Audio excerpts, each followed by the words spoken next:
After I accompanied my son to the airport, I accidentally discovered that he had returned his tickets and changed his destination. I decided to investigate, and what I found was worse than any nightmare. Don't forget to subscribe to the channel and comment where you're watching from. I have always believed that a mother knows her child. Every gesture, every inflection in their voice, every shadow that crosses their face.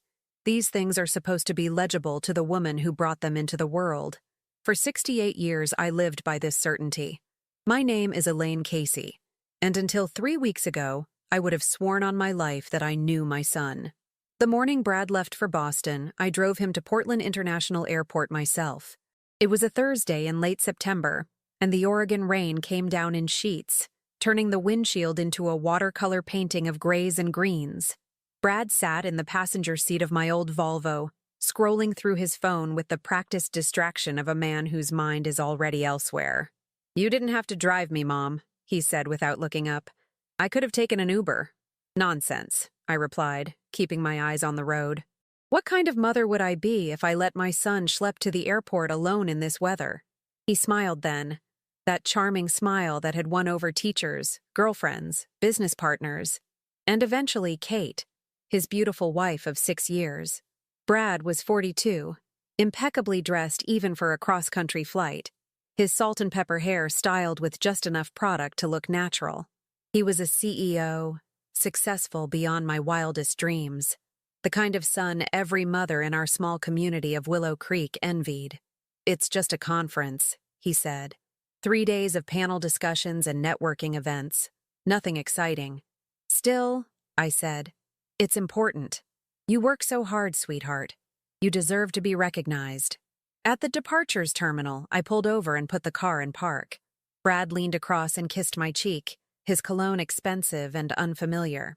"Love you, Mom. I'll call when I land." "Love you too, honey. Say hello to Boston for me." I watched him disappear through the sliding doors, pulling his carry-on behind him, every inch the confident executive. Then I drove home through the rain, thinking about how proud his father would have been. George had died 8 years ago, never knowing that his son would rise so high. The call came that evening. I was in my kitchen, the one George and I had remodeled 30 years ago, preparing a simple dinner of roasted chicken and vegetables. The phone rang, my landline, not my cell, which should have been my first clue that something was wrong. Nobody called the landline anymore except telemarketers and the occasional wrong number. "Hello?" Silence. Then a woman's voice, careful and quiet. "Mrs. Casey? Elaine Casey? Yes? Who is this?" Another pause. I could hear breathing, deliberate and measured. "Your son isn't at any conference." My hand tightened on the receiver. "Excuse me? Who is this?" "Check his flight. He canceled it. He's not in Boston, Mrs. Casey. He never was." The line went dead. I stood there for a full minute, the phone still pressed to my ear, listening to the dial tone. My first instinct was to dismiss it. A prank call, a case of mistaken identity, some bizarre scam. But something in that woman's voice had been too certain, too specific. She knew my name. She knew Brad had told me he was going to Boston. My chicken continued roasting in the oven, filling the house with the smell of rosemary and garlic, while I walked to my small home office and opened my laptop. My hands were steady. I had always prided myself on being practical, not given to hysteria or wild speculation. There would be a simple explanation. Brad's airline confirmation email was easy to find. I had helped him book the flight myself 2 weeks earlier. Delta, Portland to Boston Logan, departing at 2:45 p.m. I navigated to the Delta website, logged into his account using the password he'd given me years ago for emergencies, and pulled up his reservation. Cancelled.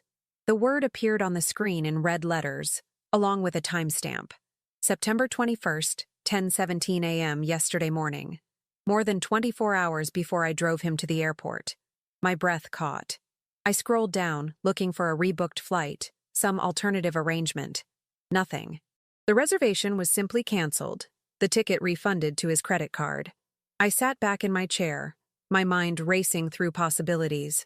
Maybe he'd changed his plans. Maybe the conference was rescheduled. Maybe he was flying out of a different airport, or taking a different airline. But then why had he let me drive him to the airport this morning? Why had he carried luggage through those doors if he had no flight to catch? I called his cell phone. It rang 4 times, then went to voicemail. "Brad, honey, it's Mom. Just wanted to make sure you landed safely. Give me a call when you can." I kept my voice light, casual, betraying nothing of the cold knot forming in my stomach. 20 minutes later, no return call. I tried again. Voicemail again. I called Kate. "Elaine, hi." Her voice was warm, friendly, guileless. Kate was 34, a former staffer for Oregon's junior senator, now working as a consultant for various political campaigns. She was beautiful in that polished, professional way that certain women achieve. Perfectly highlighted blonde hair, immaculate makeup, designer clothes that somehow never wrinkled. She had always been kind to me, if a bit distant. "Hi, sweetie. I'm sorry to bother you. I just wanted to check if you'd heard from Brad. He hasn't called to say he landed." "Oh, he texted me about an hour ago," Kate said. "Said he was just getting to the hotel." "Why? Is everything okay?" "An hour ago, when I had already discovered the canceled flight." "Everything's fine," I lied. "I just missed his call, that's all. You know how I worry." "You're such a wonderful mother," Kate said. "Brad's lucky to have you. I need to run. Conference call in 5. But I'll tell him to call you when we talk tonight." "Thank you, dear." I hung up and stared at my phone. Brad had lied to Kate too. Or Kate was lying to me. But why would she? I spent the next hour searching. I went through Brad's email account. I still had access from when he'd asked me to help organize some documents for his company last year. I found the original conference registration, the hotel booking in Boston, the scheduled panel appearances. Everything looked legitimate, except he hadn't gone. I found it at 9:47 p.m., buried in his spam folder, a confirmation from Amtrak. My son had purchased 2 train tickets from Portland to a town called Millbrook, Washington. Population 3,200, located in the eastern part of the state, in the shadow of the Cascade Mountains. The tickets were purchased the same morning he canceled his flight. 2 tickets. I opened Google Maps and typed in Millbrook. It appeared as a tiny dot on the screen, surrounded by green, bisected by a single main road. A logging town, I guessed, or maybe farming. The kind of place people pass through on their way to somewhere else. Why would Brad go there? And who was traveling with him? I printed the Amtrak confirmation, my hands shaking now. The practical part of my brain was screaming that there had to be an explanation. The other part, the part that had listened to that woman's warning on the phone, knew better. I tried Brad's phone one more time. Voicemail. "Brad, it's Mom again. I really need you to call me. It's important." I didn't sleep that night. I lay in the bed I had shared with George for 43 years, staring at the ceiling, my mind cycling through possibilities. An affair. That was the obvious answer. Brad was having an affair, and he'd invented the Boston conference as cover. The second ticket would be for his mistress. They were holed up in some romantic cabin in the mountains, away from the eyes of Portland society. But that didn't explain the anonymous call. Who would know? Who would care enough to warn me? At 6 a.m. I got out of bed, showered, dressed in practical clothes, jeans, a sweater, comfortable shoes. I made coffee and toast, ate without tasting, and made a decision. I was going to Millbrook. The drive took 4 hours. I crossed the Cascade Range through a mountain pass, watching the landscape transform from the lush green of western Oregon to the drier, more austere beauty of the eastern side. By noon, I was pulling into Millbrook's main street, a single strip of worn storefronts, a diner, a gas station, a small grocery store with faded signs advertising beer and firewood. I parked outside the diner and went inside. A bell chimed over the door. 3 people sat at the counter. 2 old men in flannel shirts and a younger woman in waitress uniform, refilling their coffee. "Help you?" she asked, looking me over. "I'm looking for someone," I said. "A man named Brad Casey. Early 40s, tall, well-dressed. He might have arrived yesterday." Something flickered in her eyes. "Recognition. Don't know anyone by that name," she said carefully. "He would have come with someone. A woman, maybe. Lady, I told you. Don't know him." But she did. I could see it in the way she glanced at the 2 men. in the slight tension in her shoulders. "I'm his mother," I said quietly. "Please, if you know where he is, I need to see him." She studied me for a long moment, then sighed. "There's a cabin about 6 miles north of here. Private property, belongs to someone out of state. Take Route 14, look for a dirt road marked by a red mailbox. Can't miss it." "Thank you." I bought a coffee I didn't want and left. The dirt road was exactly where she said it would be. I turned onto it, my Volvo bouncing over ruts and stones, tree branches scraping the sides. The road climbed upward for 2 miles before opening into a clearing. And there it was, a small cabin, wood-sided and neat, smoke rising from a chimney. A rental car sat in the driveway, a silver sedan with Oregon plates. And in the yard, visible through the trees, 3 figures. Brad, dressed in casual clothes I'd never seen him wear, pushing a little girl on a swing. A woman with long dark hair, laughing, reaching up to steady the child. And the girl herself, maybe 8 years old, her face radiant with joy. I pulled over on the side of the road, hidden by evergreens, and watched through binoculars I kept in my glove compartment for bird watching. My heart was hammering so hard I could feel it in my throat. The woman was beautiful, not polished like Kate, but natural. Olive skin, dark eyes, wearing jeans and a flannel shirt. She looked familiar in a way that made my skin prickle with something beyond recognition. And then it hit me. Charlize, Brad's first wife, the woman who had died 8 years ago. I sat in my car for 20 minutes, gripping the steering wheel so hard my knuckles turned white. My mind refused to process what my eyes had seen. Charlize Brennan, Brad's first wife, the woman we had mourned, the woman whose memorial service I had helped organize, was alive. Not just alive, but here, in a remote cabin in eastern Washington, playing with a child who could only be hers and Brad's. The boating accident had happened 8 years ago, in July. Charlize had been 9 months pregnant, due any day. She and Brad had taken his boat out on the Columbia River for what Brad called one last peaceful afternoon before the baby comes. According to the police report, a sudden storm had capsized the boat. Brad had survived, clinging to debris until the Coast Guard arrived. Charlize's body was never recovered, claimed by the swift current and cold water. We had all believed it. Why wouldn't we? Brad had been devastated, or so it seemed. He'd spent months in what appeared to be genuine grief, barely functioning, barely eating.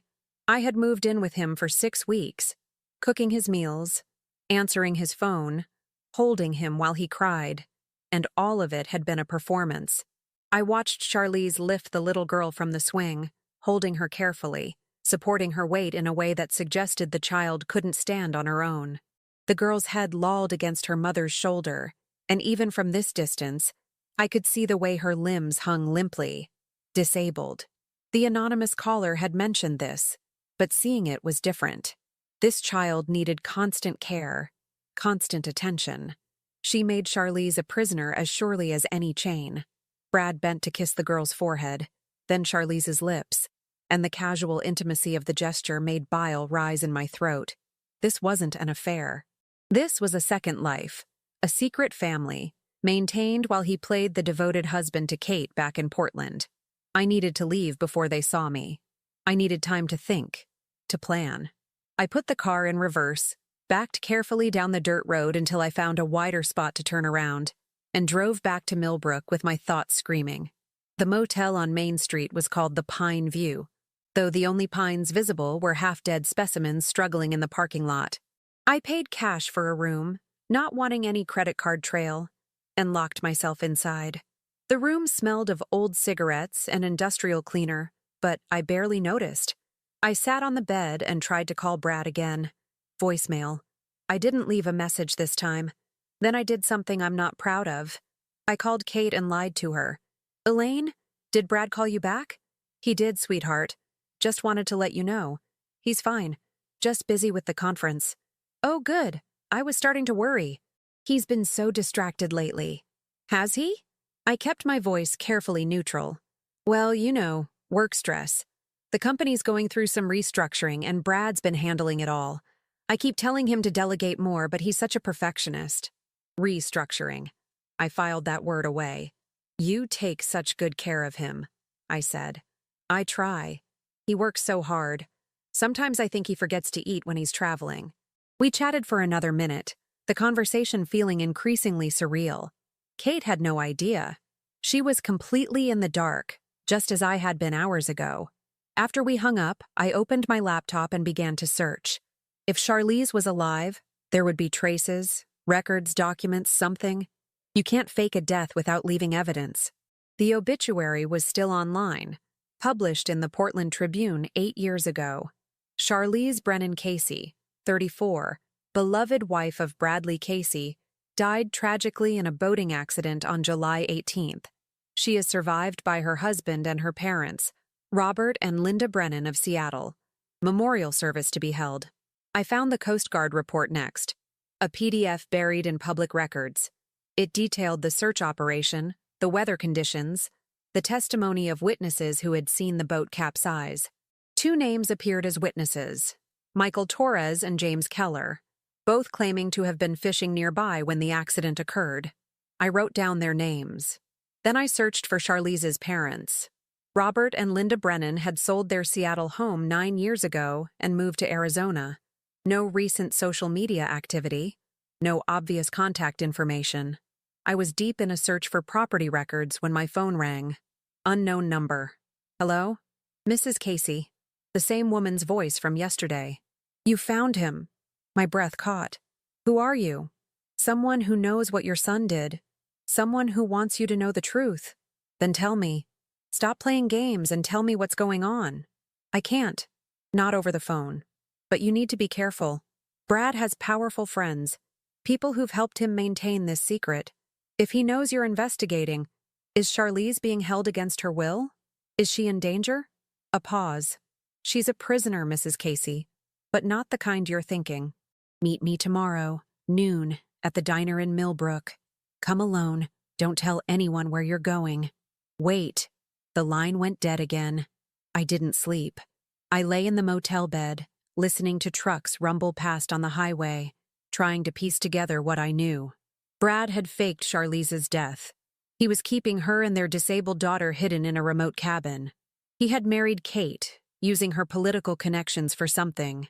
The anonymous caller had mentioned powerful friends. And someone knew about it. Someone was trying to help me expose it. The question was, why now? What had changed? At dawn, I drove back to the cabin. I parked farther away this time, in a turnout half a mile down the road, and walked through the trees until I had a clear view. The rental car was still there, but the yard was empty. Curtains were drawn across the windows. I was about to leave when the cabin door opened and Brad emerged alone. He was carrying a briefcase, an odd detail that snagged my attention. Why would he need a briefcase at a remote cabin? He walked to the car, put the briefcase in the trunk, then stood for a moment looking back at the cabin. Even from this distance, I could see the tension in his shoulders. This wasn't the posture of a man on a romantic getaway. This was the posture of someone carrying an enormous burden. Good, I thought savagely. I hope it crushes you. He drove away, heading not toward Millbrook, but farther north, deeper into the mountains. I waited 10 minutes, then approached the cabin. I knocked on the door. No answer. I knocked again. Charlize? I called softly. Charlize, it's Elaine, Brad's mother. Please, I need to talk to you. Movement inside. Footsteps. The door opened a crack, and a dark eye peered out at me. Mrs. Casey? Her voice was barely a whisper. Yes, please. Can I come in? The door closed. I heard a chain being removed, then it opened wider. Charlize stood there, thinner than I remembered, her face haggard despite her beauty. Behind her, I could see the little girl strapped into a specialized wheelchair, her head supported by cushions. You shouldn't be here, Charlize said. I know about the accident. I know it was faked. I know you're alive. Her face crumpled. You can't be here. If Brad finds out, I won't tell him. Charlize, please. I need to understand what happened. She looked past me, scanning the road, then stepped back. 5 minutes, that's all. The cabin was small but well maintained. The furniture looked expensive. Brad's doing, no doubt. Everything was arranged for the child's care: medical equipment, mobility aids, specialized furniture. A prison built with love and guilt. "Her name is Emma," Charlize said, seeing me look at the little girl. "She's 8. She has cerebral palsy. She can't walk or talk, but she understands everything." Emma's eyes were bright and aware, tracking my movements. I smiled at her, and something in her expression shifted. A response, unmistakable. "She's beautiful," I said. Charlize's eyes filled with tears. "She's why I'm here. Why I can't leave." Brad made that very clear. "Tell me what happened, please." She sank into a chair, exhausted. "I found out about the embezzlement 6 months before Emma was born. Brad was stealing from his own company, millions of dollars, hidden in offshore accounts. I told him he had to return it, confess, face the consequences. We fought. I threatened to go to the authorities." My stomach turned. "So he killed you?" "He tried. The boating accident was real. He capsized the boat deliberately, held me under until I passed out. I should have drowned. But I woke up on a beach 15 miles downstream. I was hypothermic, in labor, alone. Emma was born that night in a fishing shack where I'd taken shelter. No hospital, no doctors. That's why Charlize's voice broke. "The birth trauma caused the cerebral palsy. My God. Brad found me 3 days later. I don't know how. He must have had people searching. He told me that everyone thought I was dead, that he'd paid witnesses to confirm the accident. He said if I ever tried to come back, if I ever went to the police, he'd make sure I never saw Emma again. He has lawyers, money, connections through Kate's political network. He could make me disappear for real." I sat down heavily. "And you believed him? Mrs. Casey, look at my daughter. She needs specialized care, constant attention, expensive equipment. I can't work. Who would hire someone legally dead? I can't access banks, hospitals, government services. I don't exist. Brad controls everything. He keeps us here, visits when he can, brings what we need. It's a cage made of my daughter's needs. There has to be a way out. There isn't. I've looked for 8 years. The moment I surface, he'll use every resource he has to take Emma from me. And without him, I can't afford her care anyway." I stood up, pacing. Someone called me. Someone who knows about this. They're meeting me at the diner today at noon. Charlize's face went pale. "Who?" "I don't know. A woman. Mrs. Casey, you need to be careful. Brad isn't working alone. There are others. People who've helped him, who have their own reasons to keep this secret buried." Before I could respond, we heard the sound of a car engine. Charlize rushed to the window. "He's back. You have to go. Now, through the back door." I didn't argue. I went to Emma first, touched her soft hair gently. "I'm going to help you," I whispered. "Both of you. I promise." Then I ran. I made it back to my car just as Brad's rental sedan pulled up to the cabin. My hands shook as I started the engine, driving away as quietly as possible, praying he wouldn't notice the dust still settling on the road. In my rearview mirror, I saw him pause, looking around as if sensing something amiss, before disappearing inside. Back at the motel, I showered and changed, trying to wash away the fear and rage coursing through me. The woman I'd been yesterday, the proud mother who thought she knew her son, was gone. In her place was someone harder, colder, determined to burn down every lie Brad had built. At 11:45, I walked into the Millbrook Diner. The same waitress from yesterday was behind the counter. She gave me a knowing nod, then gestured with her eyes toward a corner booth. A woman sat there, mid-50s, with short silver hair and sharp blue eyes. She wore a practical blazer over jeans, and her hands were wrapped around a coffee mug like she was trying to draw warmth from it. I slid into the booth across from her. "Mrs. Casey," she said. "Thank you for coming. Who are you?" "My name is Diana Horton. I'm an investigative journalist with the Seattle Post-Intelligencer. I've been following your son's activities for 2 years." The bottom dropped out of my stomach. 2 years? She pulled a manila folder from her bag and slid it across the table. "I started investigating when a source tipped me off about irregularities in your son's company finances. What I found was much bigger than simple embezzlement." I opened the folder. Inside were bank statements, wire transfer records, photographs of Brad meeting with various men in expensive suits. One photo showed him shaking hands with a man I recognized from the news, a state senator, currently under investigation for corruption. Brad's been running a money laundering operation through his tech company for the past 5 years, Diana said quietly. He works with politicians, developers, foreign investors, anyone who needs to hide money or move it across borders. The embezzlement Charlize discovered was just the beginning. After he died, his wife, he got smarter. Started using shell companies, offshore accounts, cryptocurrency. He's laundered at least $20 million. The numbers swam before my eyes. And Kate? Your daughter-in-law is part of it, though I'm not sure how much she knows. Her political connections give Brad access to people who need his services. She makes introductions, facilitates meetings, provides cover. In return, Brad funnels money into political campaigns she manages. It's a perfect symbiotic relationship. She has to know, I said, my voice hollow. You can't be married to someone and not know. Diana's expression was sympathetic but firm. You were his mother, and you didn't know. People see what they want to see, what they're allowed to see. I thought of Kate's warm voice on the phone, her concern for Brad, her total conviction that he was in Boston. Either she was complicit, or she was the world's greatest fool. Why are you telling me this? I asked. Why not just publish it? Because I can't prove the connection to Charlize yet. I know she's alive.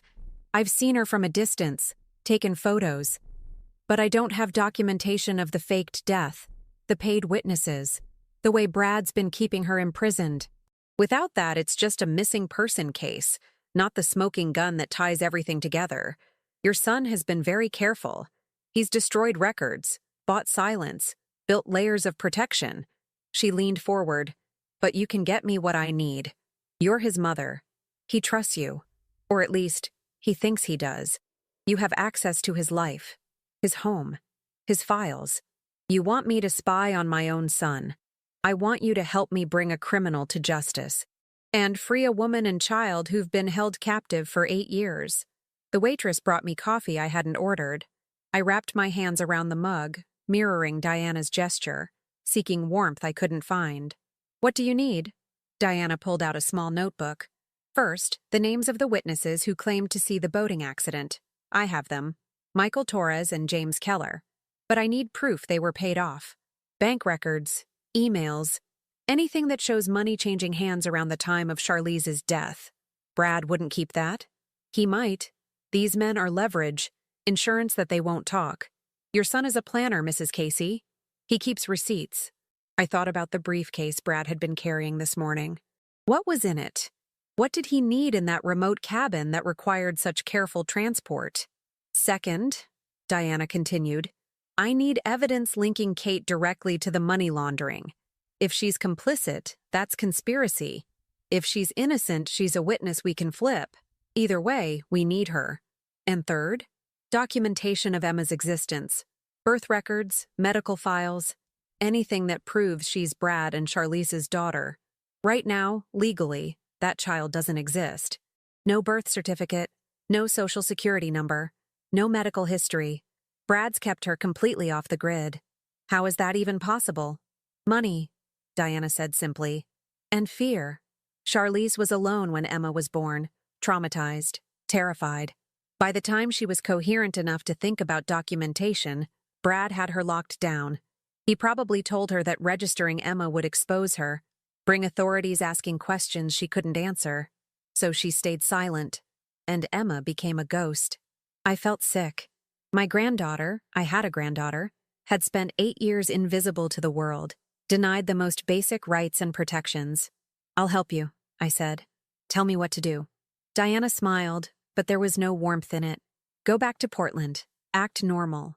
Don't let Brad suspect anything. Start looking through his home office, his computer, anywhere he might keep records. Be careful. If he realizes you're investigating, he'll shut everything down.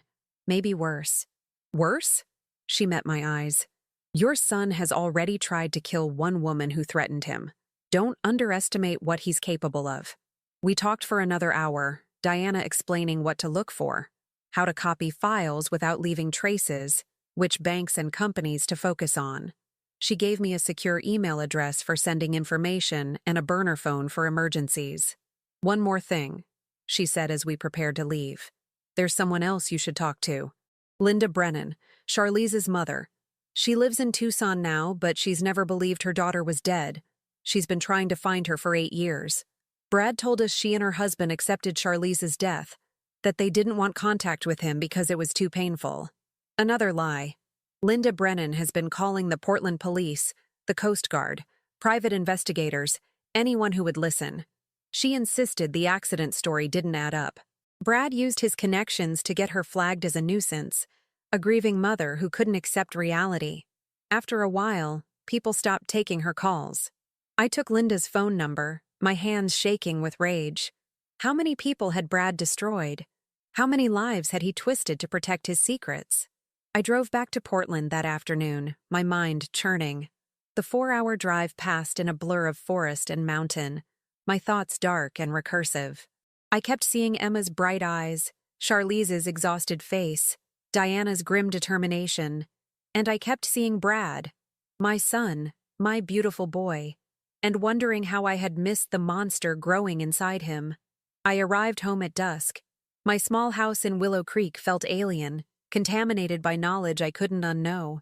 I walked through rooms filled with photos of Brad, his high school graduation, his college achievements, his first wedding to Charlize, both of them so young and happy, no shadow of what was coming. I took that photo off the wall and stared at it. Charlize had been 26 then, radiant in her simple white dress. Brad's arm was around her waist, his smile genuine. Or had it been? Had there always been something cold behind his eyes that I'd been too blind to see? My phone rang. Brad. I let it ring 3 times, composing myself before answering. "Hi, sweetheart." "Hey, Mom. Sorry I haven't called sooner. The conference has been crazy." His voice was so normal, so familiar. I wanted to scream. Instead, I smiled into the phone, knowing he couldn't see it but needing the mask anyway. "That's okay, honey. How's it going?" "Great. Really productive. Listen, I'm going to extend the trip by a couple of days. There's a networking event on Sunday that could be valuable. More time with Charlize and Emma. More time to maintain his double life. Of course, you work so hard. You deserve it. Thanks, Mom. You're the best.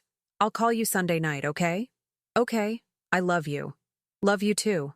I hung up and immediately called Linda Brennan. She answered on the first ring, her voice sharp and wary. "Hello? Mrs. Brennan. My name is Elaine Casey. I'm Brad's mother." Silence. Then, "What do you want?" "I want to tell you that you were right. Your daughter is alive, and I'm going to help you get her back." I heard her sob, a single wrenching sound before her voice steadied. "Tell me everything." We talked for 2 hours. Linda told me about her fight to get someone, anyone, to investigate Charlize's death seriously. She told me about the nightmares she'd had, the certainty that something was wrong, the way Brad had cut off all contact after the memorial service. She told me about the private investigator she'd hired who'd found inconsistencies in the witness statements but couldn't get the police to reopen the case. "I knew," she kept saying. "I knew my baby wasn't dead." I told her about the cabin, about Emma, about Diana's investigation. I told her everything except the worst part, that Emma's disability was Brad's fault, that his attempted murder had caused the traumatic birth. That truth could come later, when Linda was stronger. "What do we do now?" she asked. "We build a case, we gather evidence, and then we destroy him. I'm coming to Portland."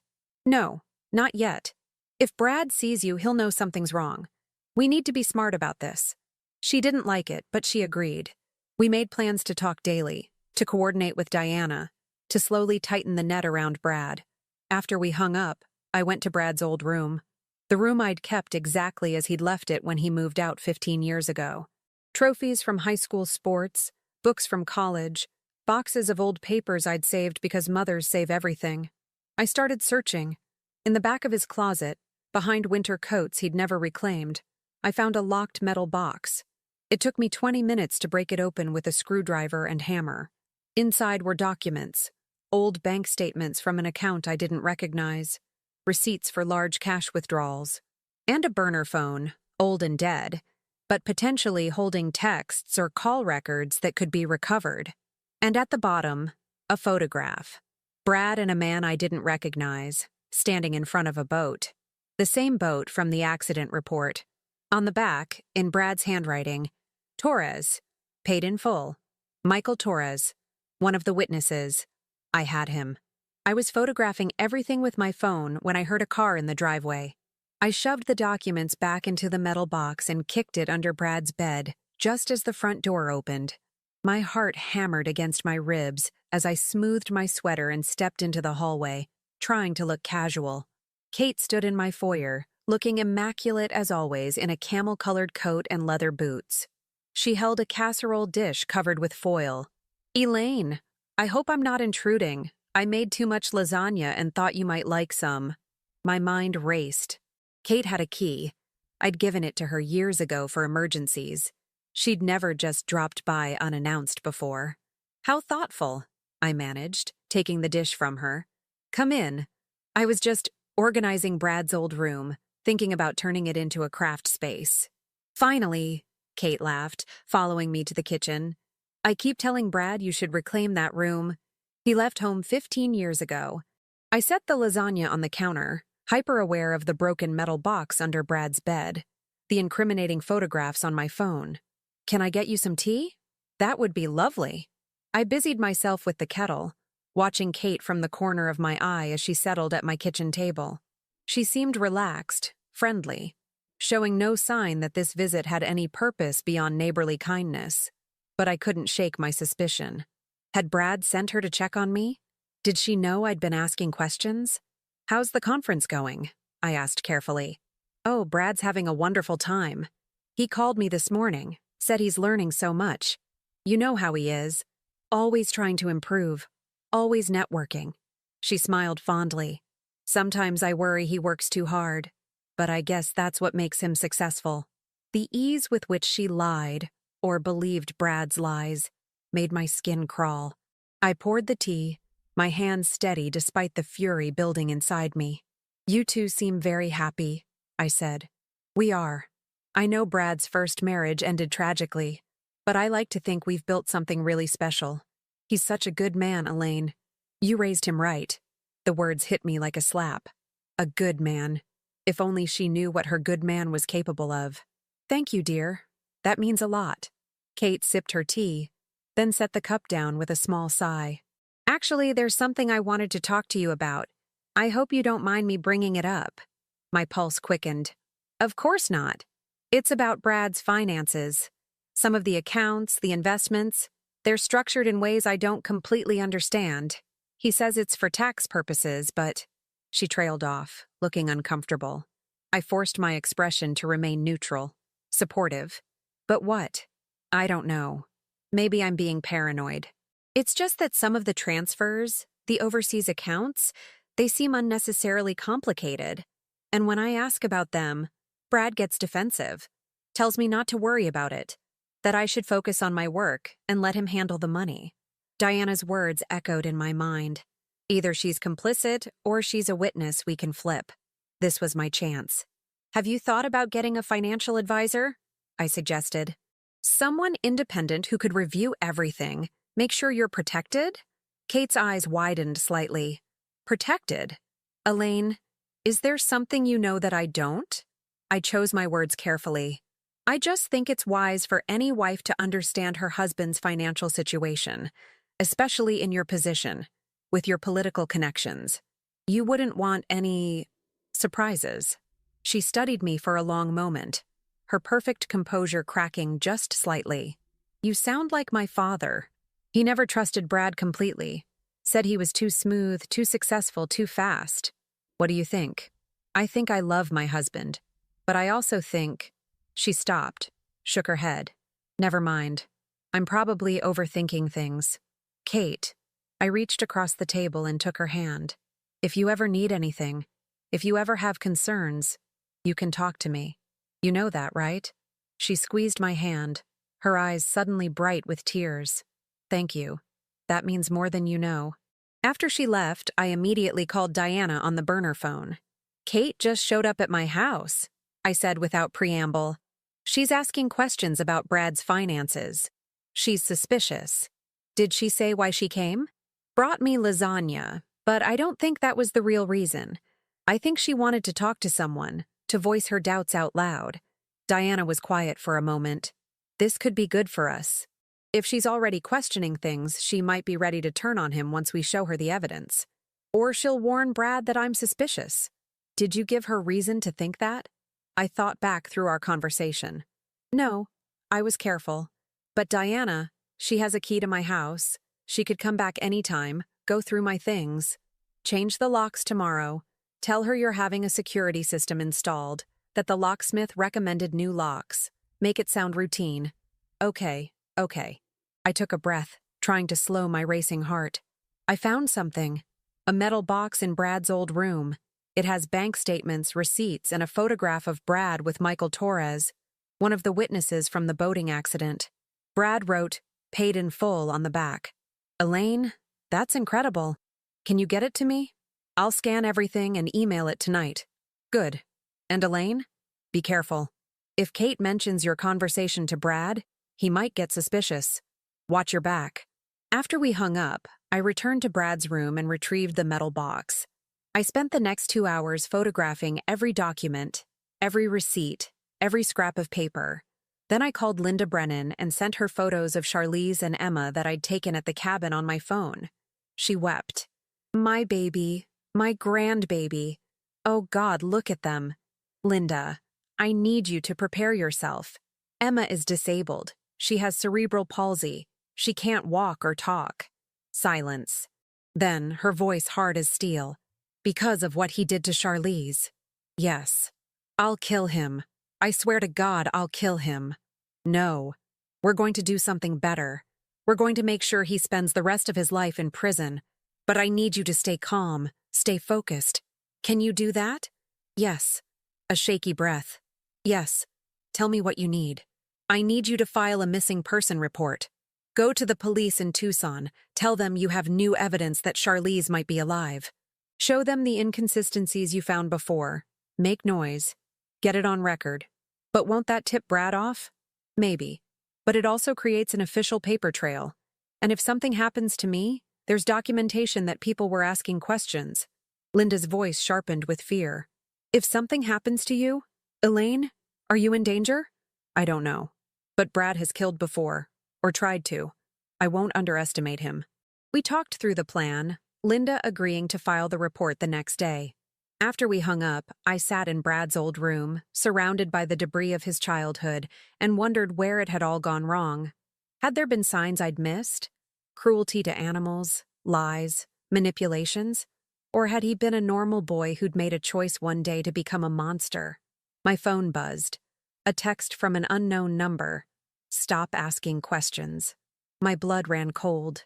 I stared at the message, then quickly took a screenshot and forwarded it to Diana. Another text. "You don't know what you're dealing with. Walk away. Then, think about your own safety."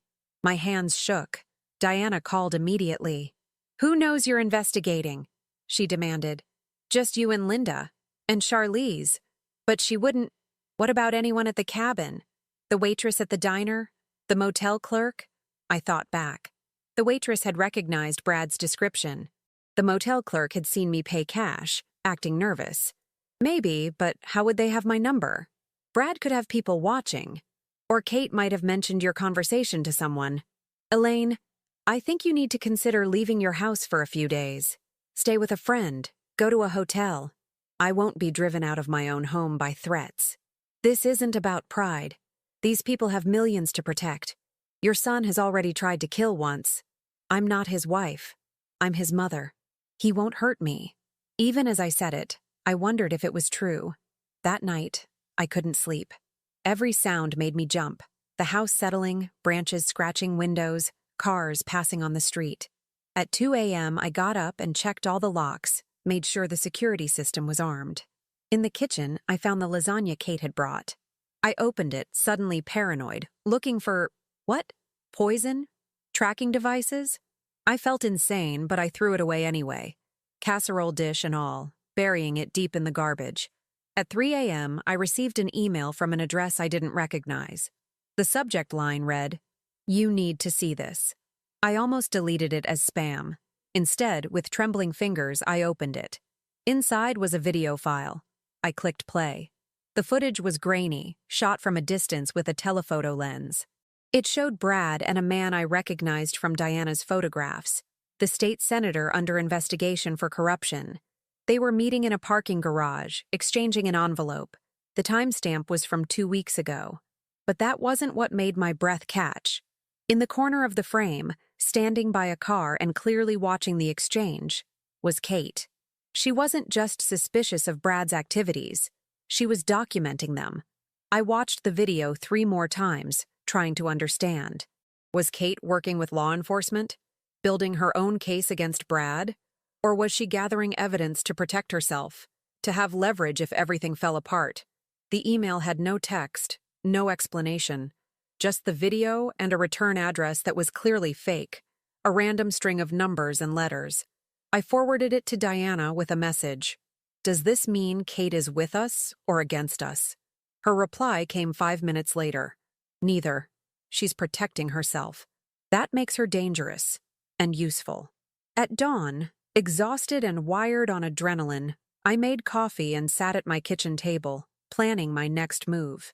I needed to get into Brad's home office in the house he shared with Kate. I needed access to his computer, his files, his safe. I needed everything Diana had asked for, and I needed it before Brad returned from Boston. I also needed to confront Kate directly, to find out what she knew and what she was planning. But first, I needed to talk to Charlize again, because if Kate was documenting Brad's crimes, Brad might already know. And if he knew, Charlize and Emma were in immediate danger. I grabbed my keys and headed for the door. My phone rang. Brad's number. I answered, forcing cheerfulness into my voice. "Good morning, sweetheart." "Mom." His voice was flat, cold. "We need to talk. I'm coming home early. I'll be there tonight." The line went dead.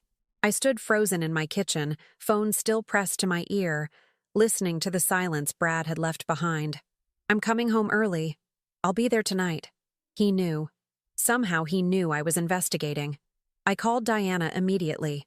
"Brad's coming back. Tonight." His voice. "Diana, he knows something." "Where are you right now?" "Home. But I need to warn Charlize." "No. You can't go to that cabin again. If Brad's suspicious, he might have someone watching it." "Elaine, listen to me. This is the moment we've been preparing for. You need to stay calm and play this smart." "What do I do?" "Act normal. When Brad arrives, be the concerned mother. Let him think you know nothing. Meanwhile, I'm calling my editor. We're moving up our timeline. I'm publishing the story tomorrow morning, with or without additional evidence." "Tomorrow? But it's the only way to protect you and Charlize. Once it's public, Brad can't make anyone disappear quietly. The spotlight will be too bright." After we hung up, I forced myself to breathe, to think. I had hours before Brad arrived. I could use that time. I drove to Brad and Kate's house in Portland's West Hills, a modern glass and steel structure that had cost $3 million. I still had a key from when I'd house sat for them last year. My hands shook as I unlocked the door, half expecting an alarm. But the house was silent. I went straight to Brad's home office. The room was immaculate, all dark wood and leather, with a view of downtown Portland through floor-to-ceiling windows. His computer was password protected, but I'd watched him type it once. Emma, 2017. His daughter's name and birth year. The secret he'd kept hidden, now the key to his downfall. The computer unlocked. I plugged in a flash drive and began copying files. Financial records, emails, encrypted folders, everything. While the files transferred, I searched his desk. In the bottom drawer, hidden beneath hanging folders, I found another burner phone. This one was active. I scrolled through the messages, my stomach churning with each revelation. Messages to Michael Torres. Another payment coming. Keep your mouth shut. Messages to someone named J.K., James Keller, the second witness. If anyone asks questions, you know nothing. Messages to a number saved only as S. The journalist is getting close. We need to handle this. And then, most damning, a thread with Kate from 3 months ago. Brad. How much does Horton know? Kate. She's been asking questions about the offshore accounts. I think she has a source inside the company. Brad. Can you find out who? Kate. I'm working on it. But Brad, if this comes out, I need protection. I want documentation that I wasn't involved in the money laundering. Brad. You're my wife. You're involved in everything. Kate. That's not an answer. Brad. It's the only answer you're getting. So Kate had known for months. Not just suspected, known. And she'd been trying to extract herself, to build a case for her own innocence. That's what the video had been about. She was creating evidence that she'd been documenting Brad's crimes, that she could be a witness rather than an accomplice. I photographed every message, then checked the call log. One number appeared repeatedly, sometimes multiple times per day. I didn't recognize it, but I wrote it down. The computer beeped. Files copied. I grabbed the flash drive and was about to leave when I heard the garage door opening. My heart stopped. I shoved the burner phone back in the drawer, closed everything, and looked frantically for an escape route. The office was on the second floor. I could hide. But where? The closet? Under the desk? Footsteps in the house. Kate's voice, talking on her phone. I understand, but we need to move carefully. If we push too hard, he'll bolt. I slipped out of the office and down the hall to the guest bathroom, locking myself inside just as I heard Kate climbing the stairs. Through the door, I heard her enter Brad's office. She was in there for 5 minutes, 5 minutes during which I barely breathed, pressed against the bathroom wall, praying she wouldn't need to use this bathroom. Finally, I heard her leave, her footsteps receding down the stairs. I waited another 10 minutes, then crept out. The house was silent. I made it to my car and drove away, hands shaking so badly I could barely grip the wheel. Back home, I uploaded everything to Diana. The messages, the call logs, the financial files. Then I sat down to wait for Brad. He arrived at 8 p.m. I heard his car in the driveway, his key in the lock. I was sitting in the living room, a book open in my lap that I hadn't read a single word of, trying to look like a mother spending a quiet evening at home. Mom. He stood in the doorway, still wearing his travel clothes, but there was nothing casual about his posture. His eyes were hard, calculating, searching my face for tells. Brad, you're home early. Is everything all right? I could ask you the same thing. He moved into the room, and I was suddenly aware of how much bigger he was than me, how much stronger. I got a call today. Someone told me you've been asking questions, driving to places you have no business being. I kept my voice steady. I don't know what you're talking about. Millbrook, Mom. You were in Millbrook, at a cabin that belongs to me. No point in denying it now. I was worried about you. You canceled your flight to Boston, bought train tickets instead. I thought you might be in trouble. So you followed me? Spied on me? I'm your mother. I was concerned. He laughed, a cold, bitter sound. Concerned. That's what you're calling it. He moved closer, looming over me. What did you see at that cabin? I saw you with a woman and a child. I met his eyes, refusing to flinch. I saw Charlize, your dead wife who isn't dead. For a moment, something flickered across his face. Surprise that I knew her name, or maybe admiration that I'd figured it out. Then his expression hardened into something I didn't recognize, something that finally made me afraid. You don't understand the situation. Then explain it to me. I can't. And you need to forget what you saw. Go back to your quiet life, your book club and your garden, and pretend you never went to Millbrook. I can't do that. You can, and you will. He pulled out his phone, tapped the screen, then showed it to me. It was a photograph of me at the cabin, taken from a distance, clearly shot by someone watching the property. You've been under surveillance since you left. I know everywhere you've been, everyone you've talked to.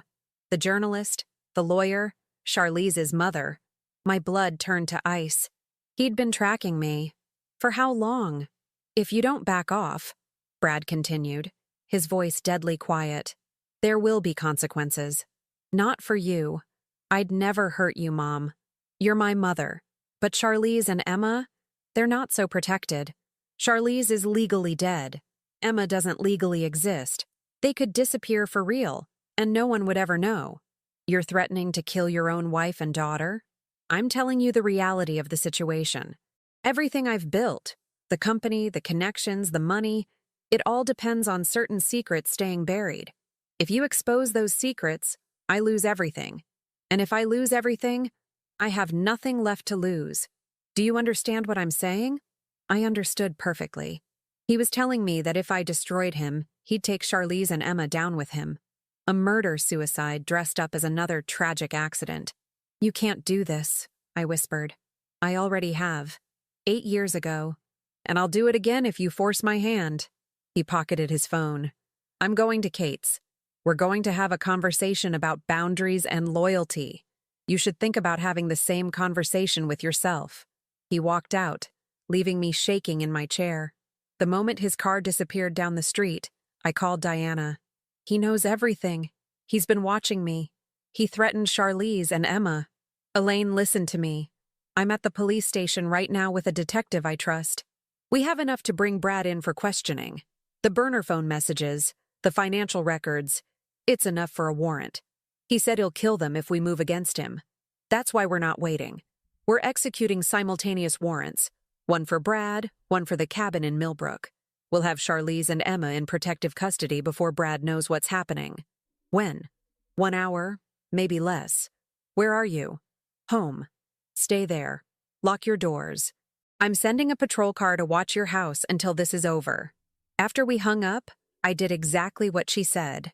I locked every door and window, turned on every light, and sat in my living room with my phone in hand, waiting.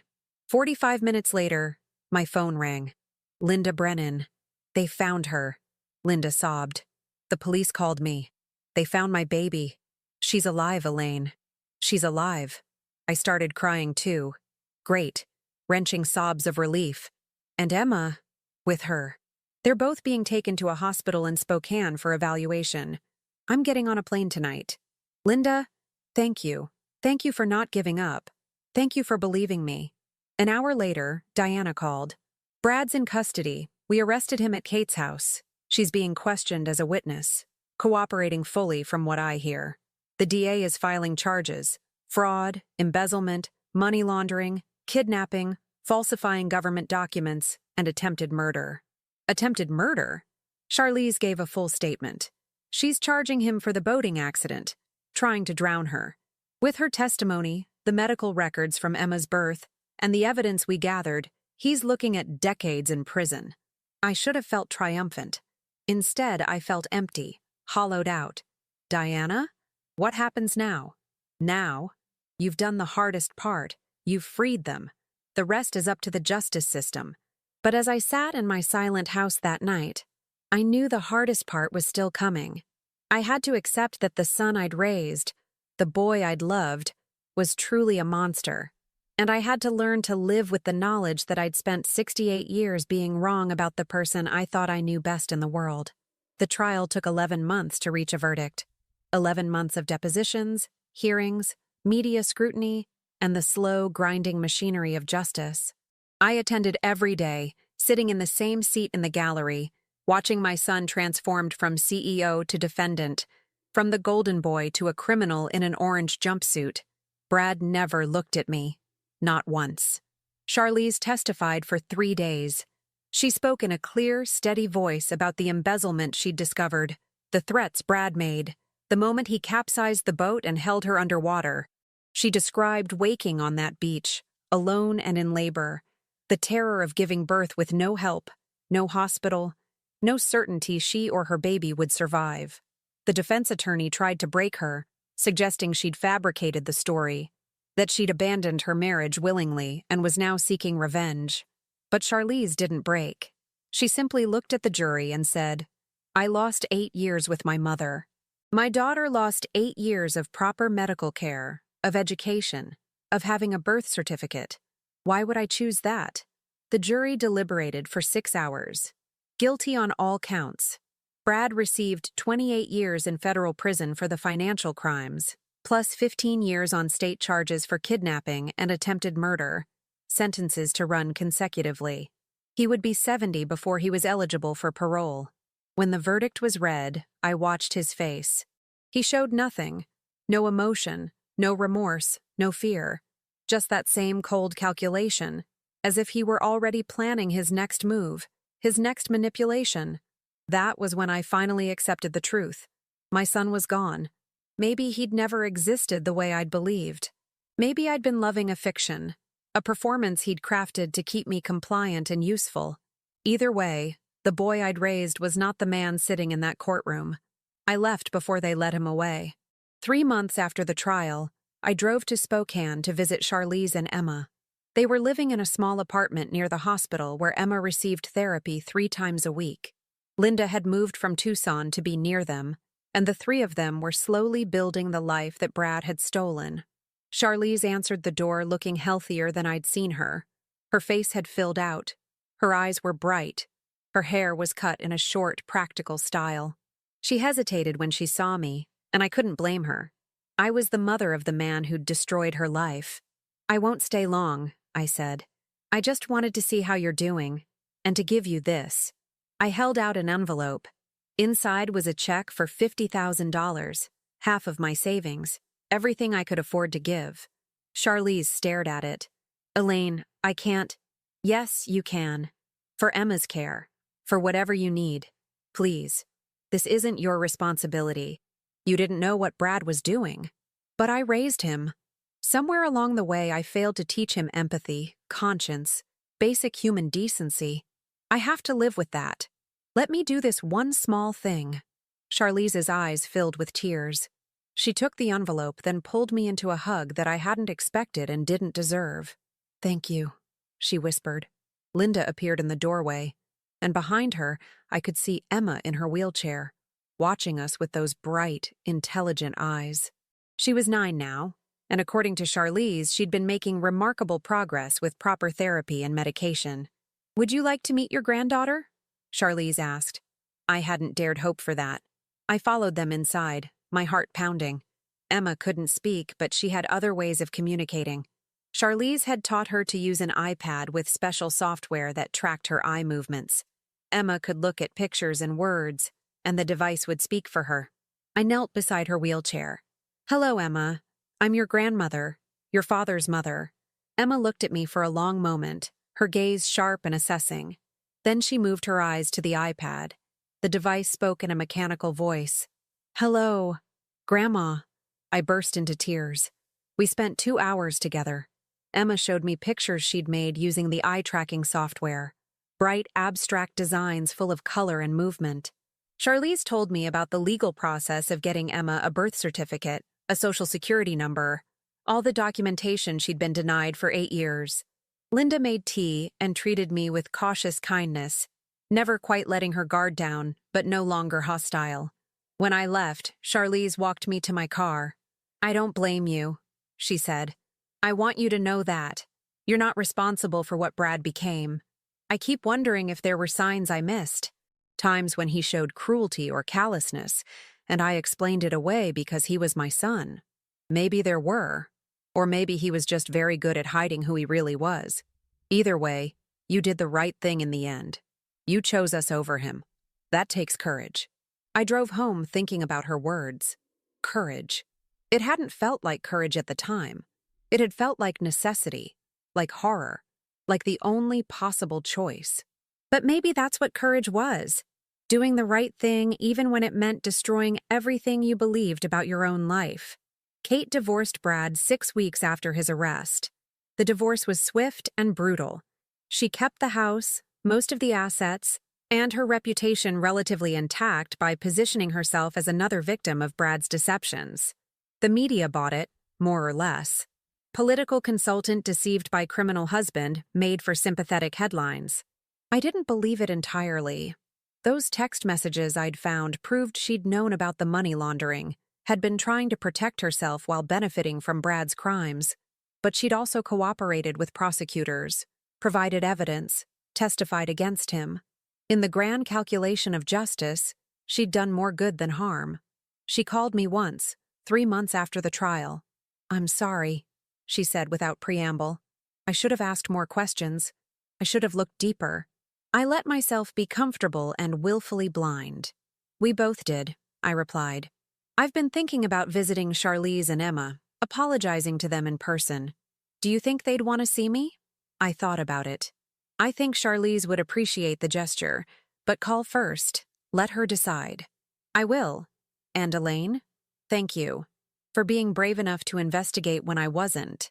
After we hung up, I realized that Kate and I would probably never speak again. We'd both been orbiting Brad, held in place by his gravity, and now that he was gone, we had nothing to hold us together.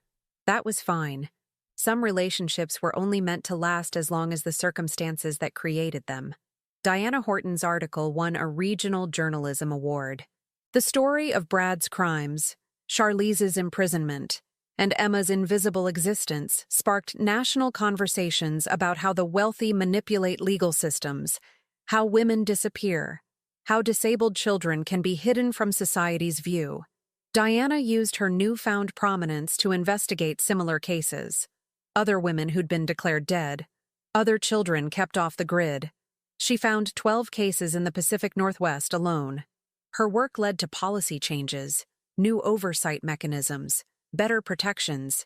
You started this, she told me when we met for coffee 6 months after the trial. None of this would have happened if you hadn't followed your instincts. I just didn't want to believe my son was lying to me. And when you knew he was, you didn't look away. That's rare, Elaine. Most people choose comfort over truth. I thought about that often in the months that followed. How easy it would have been to ignore the anonymous call, to accept Brad's explanation, to return to my quiet life in Willow Creek.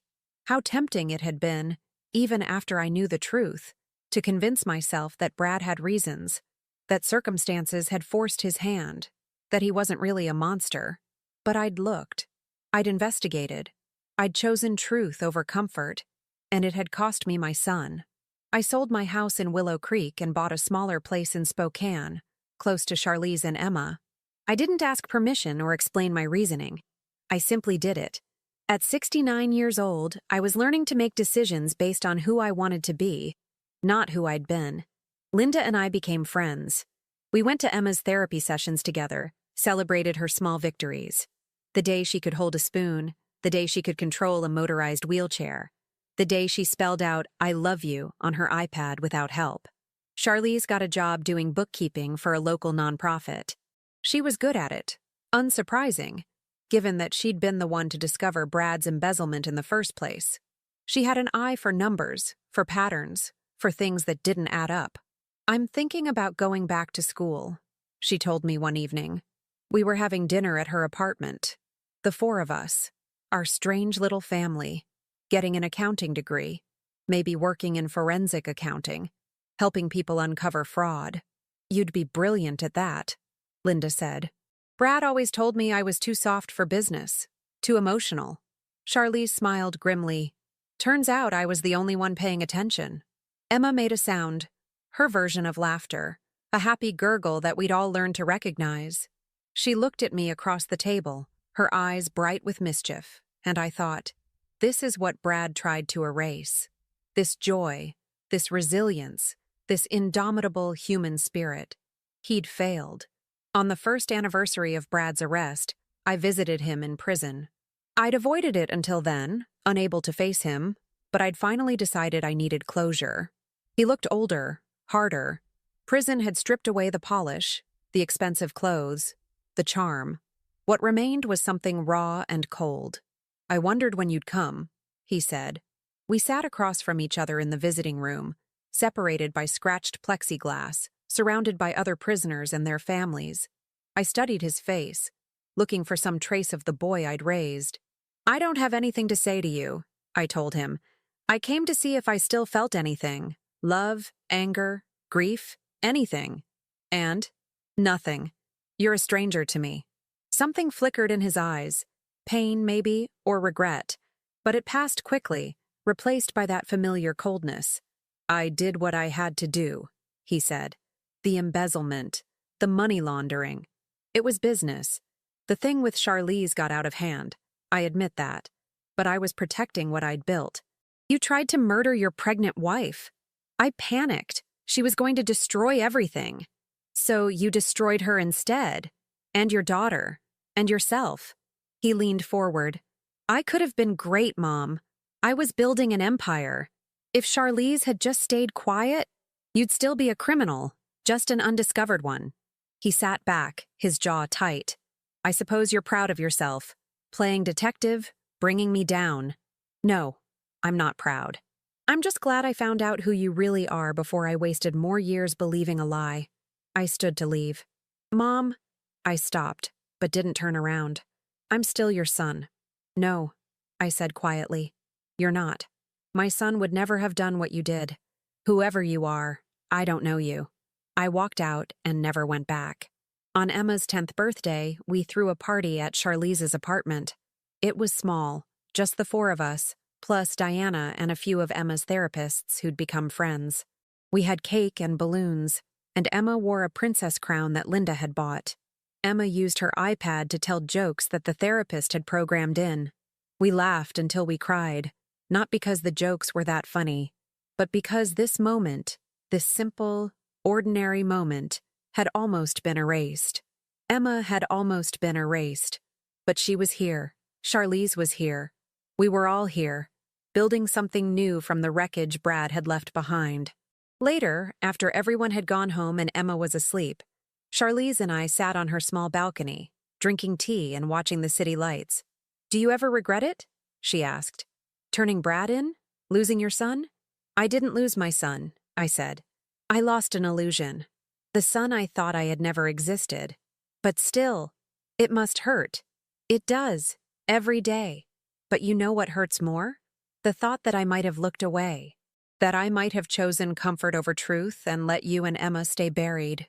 Charlize reached over and squeezed my hand. You gave us our lives back. That's everything. I looked out at the city, thinking about the journey that had brought me here. The anonymous call, the airport, the cabin in the woods, the choice to investigate instead of ignore, the choice to believe a woman over my son, the choice to act instead of hope that everything would work itself out.